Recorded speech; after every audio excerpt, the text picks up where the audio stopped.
The Miami Dolphins have made another move, and while it may not be the kind that dominates headlines or sends shockwaves through the league, it's one that deserves a closer look. They've agreed to terms with safety Ashton Davis, formerly of the New York Jets, on a one-year deal worth $2.5 million, with incentives that could push it to $3 million. On paper, it's a depth signing, a low-risk move, another name added to the roster.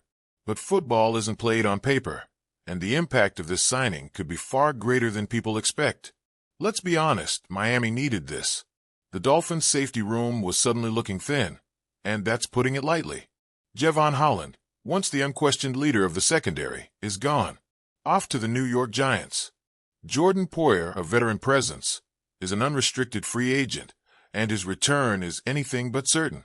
That left Miami scrambling, looking for answers, trying to piece together a back-end unit that could hold up in a defense that, at times, felt like it was hanging by a thread last season. Enter Davis. This is a guy who's been around. A third-round pick in 2020 out of California, Davis was never seen as a can't-miss prospect. He wasn't one of those blue-chip safeties who steps into the NFL and immediately changes a defense. But what he had, and still has, is an intriguing skill set. Speed, range, ball skills, the ability to track the football and make quarterbacks pay for mistakes.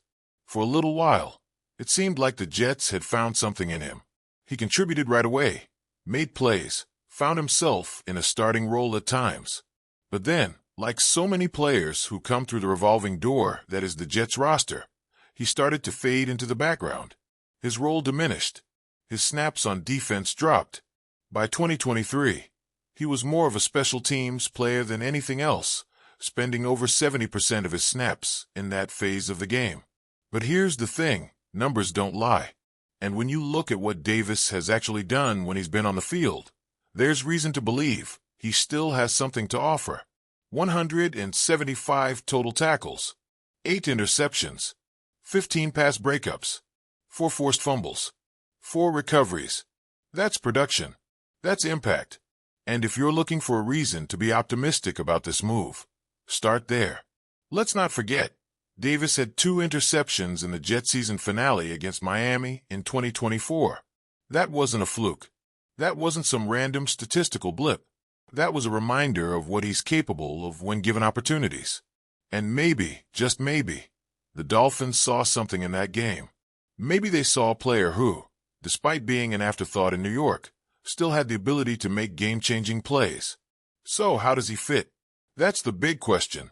Because the Dolphins' secondary isn't just undergoing minor tweaks, it's being rebuilt on the fly. And Davis is now part of that equation. Miami's defense last year relied heavily on Jevon Holland to be that roaming deep safety, the guy responsible for reading quarterbacks, reacting to routes, and preventing big plays over the top. With him gone, there's a void. Davis, at his best, profiles as a free safety. He's got the athleticism to cover ground. He's shown flashes of playmaking ability. And he pairs well with Ifeatu Melifonwu, another new addition, who is more of a strong safety type. Bigger, more physical, more comfortable playing in the box. But let's be real, this isn't a sure thing. Davis wasn't a full-time starter with the Jets. He wasn't viewed as a long-term piece there. And while he's been productive in flashes, there's a reason he was available at this price. Does that mean he can't succeed in Miami? Absolutely not. In fact, this could be the perfect situation for him. A fresh start. A chance to prove himself. An opportunity to step into a defense that desperately needs someone to emerge as a reliable playmaker. The Dolphins aren't looking for Davis to be the savior of their secondary. That's not what this move is about. But they are looking for him to contribute, to step up when called upon, to give them something in a safety group that, right now, is still very much a work in progress. And let's not ignore the special teams factor. Miami struggled at times in that phase last season, and Davis has proven to be a valuable piece in coverage units. That alone gives him a pathway to making the roster and sticking around. But is he a starting caliber free safety? That's the question. That's the unknown. And that's what makes this move so intriguing. Because right now, the Dolphins' offseason isn't about making one splashy move that changes everything.